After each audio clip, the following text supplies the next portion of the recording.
Welcome back, my friends. So today we got a quick video concerning the TurboGrafx Core Graphics or PC Engine Mini using wireless controllers. So this is a whole other option that I think is really awesome. Previously, we took a look at the Brook Super Converter.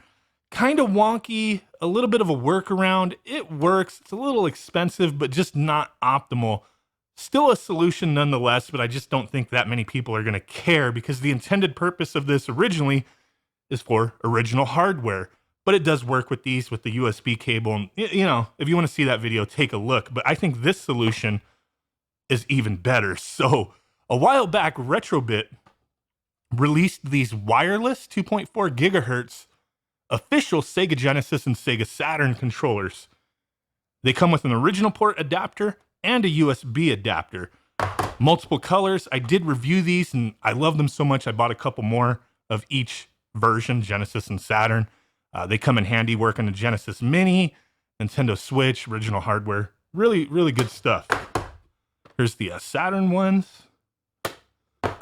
Really dig these controllers, but these do in fact work on these mini consoles. And maybe some people have tried this previously and it didn't work. There is one thing we have to do here, and I just want to share it with you guys real quick. So we'll go ahead and sync up the Genesis one first and take a look. So I got a heads up on this from Super Dimensional, letting me know that he found a way to get these to work. So what we're gonna do is plug in the USB little receiver before we power the system on. Now, turn it on. Gonna wait for it to boot up, and then you'll see that the adapter does start to blink. So now we're gonna go ahead and press start on our controller, and that'll start blinking as well. This is not synced to that receiver as of yet, so we'll go ahead and hit the sync button on the receiver until it starts flashing dramatically. We'll hit start, and it's synced. So if you already had these previously synced, it may sync to the adapter right away. And when we hit start, it did start up the game, but there's like nothing we could do, nothing works. So the one thing we have to do here is hit start and up at the same time. And then let's just go ahead and go back to the main menu so I could show you this. So now originally, if you just plugged this in and it was synced, it wouldn't do anything. So if you already had it synced to that adapter and you booted it up and it synced to it, everything was solid, you'd be hitting the directions and nothing would happen, hitting the buttons, nothing would happen. The first time you sync it, if it's in the system, it will start the game. So some people might get confused by that. So what we had to do was, once you have it synced, is hold start and up at the same time, and then everything works. It's set up, it's ready to go. There's one other small issue. So as you can see, I don't have a controller sitting out here, but just look at the image, right?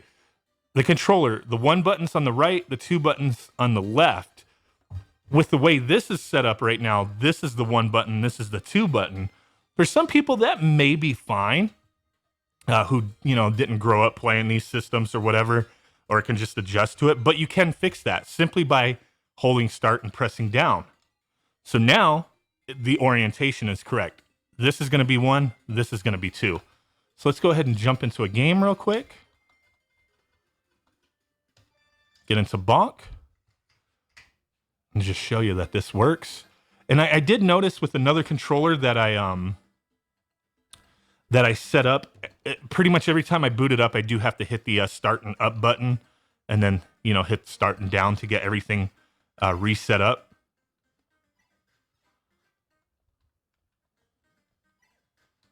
So there's that. You could keep swapping if you want between the 1 and 2 button layout. So it works. We don't have turbos that I could tell. I've tested this on another controller, hit everything that I can. No turbos, which will be fine for some people, especially if you already have these controllers. It's just nice knowing that they work without really doing anything special. Now, the cool thing is, sure, you could hit select and start to open up the menu if you so choose, but you could also just hit the home button, and the home button brings it up. I thought that was pretty cool. So nice to see that this is working. And like I said, the both of the versions here do work. The Sega Saturn and the Genesis. So we'll go ahead and swap these around. And you can go 2 players too if you need to. This one I'd previously synced, and you see, like I said, every time you do it, it doesn't work. So this one is synced. Hit start and up, and then it would allow you to move your controllers or your directions, right? Start and down to swap to 1 and 2 or to 1 and 2, however you want it situated. Right now we have that as the 1 button like it's supposed to be, or it should be for the correct orientation. So there you go. Just another solution, a pretty sweet one in my opinion, that works great. These controllers are awesome. So nice to know, multi-purpose. You could use these on your Sega Genesis Mini. If you got these TurboGrafx or PC Engine Minis, you could use them on that as well. So I know there's going to be some other options in the future. And hey, we'll cover whatever comes out. But I thought this was pretty neat. So just wanted to share it with you guys. Really do appreciate y'all hanging out with me. Links will be in the description if you want to check these out. Really love these controllers. And with that said, I will catch y'all next time. Peace out. Bye-bye. Thumb butt. Boom. Bye-bye.